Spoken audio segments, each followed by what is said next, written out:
Olá, hoje vamos falar sobre frações algébricas, que se encontra das páginas 97 a 109. Vamos lá? Bom, farei alguns exemplos para vocês entenderem o que é uma fração algébrica. Então, por exemplo, x menos a sobre y menos 4b. Tá? A menos by sobre x. O que mais? X menos y sobre a mais b. Tá bom? Então, quando aparecer letras, ou apenas uma letra no denominador, é uma fração algébrica. No numerador pode aparecer, tipo 4 menos a, mas embaixo tem que aparecer a letra, né? 2a mais b. Então, isso é uma fração algébrica. E aqui tem uma situação problema, onde fala: um livro custa X reais. Escreva a fração algébrica que indica quantos livros você pode comprar com 250 reais. Então, a fração algébrica que representa essa situação é 250 sobre X. Uma coisa importante que vocês já precisam saber é que X tem que ser, né, diferente de zero. Tá? Sempre no denominador tem que ser diferente de zero. Nunca pode ser zero.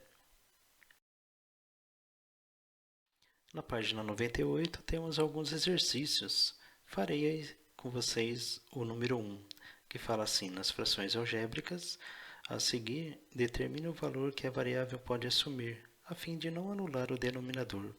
Por quê? Se o denominador ficar um valor, né, um número zero, aí tem que anular. Não existe fração com denominador zero.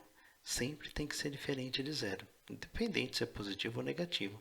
Então, aqui na letra A, x tem que ser diferente de zero. Ele pode ser número positivo ou negativo, menos o zero.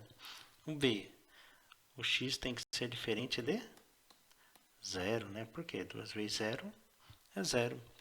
E o A tem que ser diferente de qual número para que o denominador não seja o zero?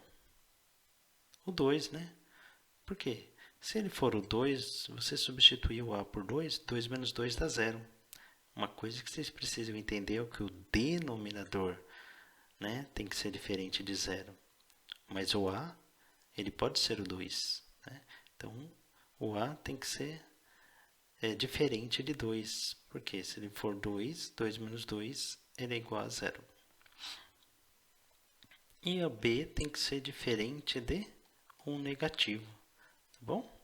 Porque menos 1 mais 1 dá zero. E o denominador tem que ser diferente de zero. Então o denominador, né, sempre tem que ser diferente de zero. Não pode ser zero. Simplificação de frações algébricas. Então, para você entender uma simplificação de frações algébricas, vamos pegar um exemplo mais simples aqui, ó. Por exemplo, 10 oitavos. Né? Você aprendeu a simplificar sempre, né? Dividir o numerador e o denominador por o mesmo número. Então, vai dar 5 quartos. Certo? E uma fração algébrica. Então, por exemplo, 10 ABC. Que eu vou colocar 4, 5, 3. Dividido por 8. Colocar ABX. Que eu vou colocar 7. Que eu vou colocar 2. Que eu vou colocar 2. Então, como vai ficar a simplificação? Bom, fazendo passo a passo. Primeiro você tem que resolver os coeficientes, né? Então, 10 oitavo, você vai simplificar por 2 primeiro, tá? Vou fazer o passo a passo, tá? Depois eu explico fazendo direto. Então, vai dar 10 dividido por 2, 5. 8 dividido por 2, 4. E aí conserva as letras. Fica a quarta, B a quinta, C ao cubo. O A fica 7, B ao quadrado e x ao quadrado. Depois, pessoal, o que você vai fazer? Você vai dividir pelo as letras. Né? Qual letra aparece no numerador e no denominador? aparece o A e aparece o B. Então, você vai dividir pelas letras, tá? De menor expoente. Então, o A, qual que é o menor, 7 ou 4? O 4.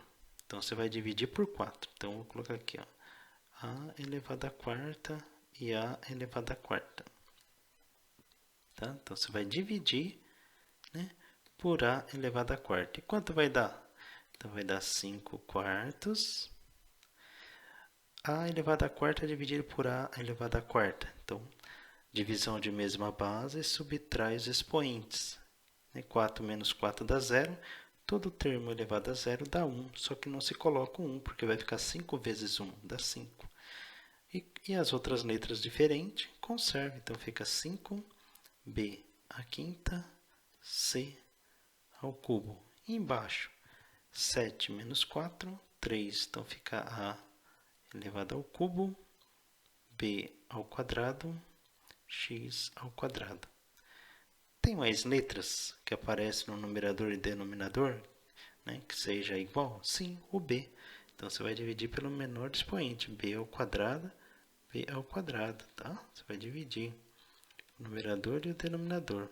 Então, colocando aqui a resposta, então, vai dar 5 quartos, b, 5, né? B elevado à quinta, dividido por b ao quadrado, subtrai 5 menos 2, 3, c ao cubo.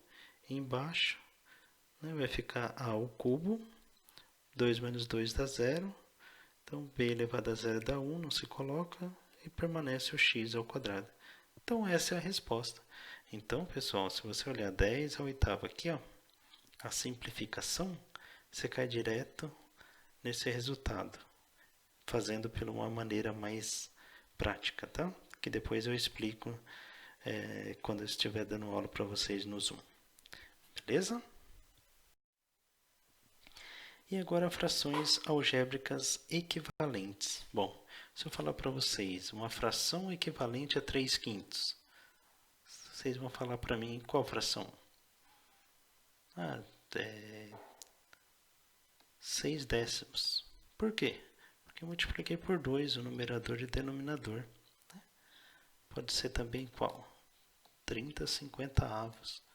Por quê? Multipliquei por 10 o numerador e o denominador.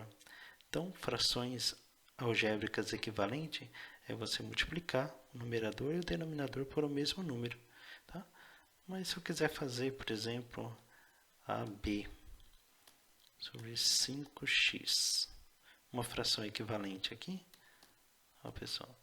Então, por exemplo, xb ao quadrado. Então, se eu fazer uma fração equivalente, vou colocar aqui b elevado ao cubo, né? B elevado ao cubo. Então, multiplicar. Então, uma fração equivalente fica aqui 3ab à quarta sobre 5x b elevado à quinta potência. Por quê? Multiplicação de mesma base, soma-se os expoentes, tá? Você pode também colocar um número diferente aqui, por exemplo, se eu quiser colocar o 2, tá? 2b ao cubo e 2b ao cubo. E aí vai mudar, ó, 3 vezes 2 aqui vai ficar 6, e 5 vezes 2, então aqui fica 10. Tá bom? Então, frações equivalentes é você multiplicar o numerador e o denominador pelo mesmo número. Beleza? Façam os exercícios. No próximo encontro, vou tirar as dúvidas e fazer a correção.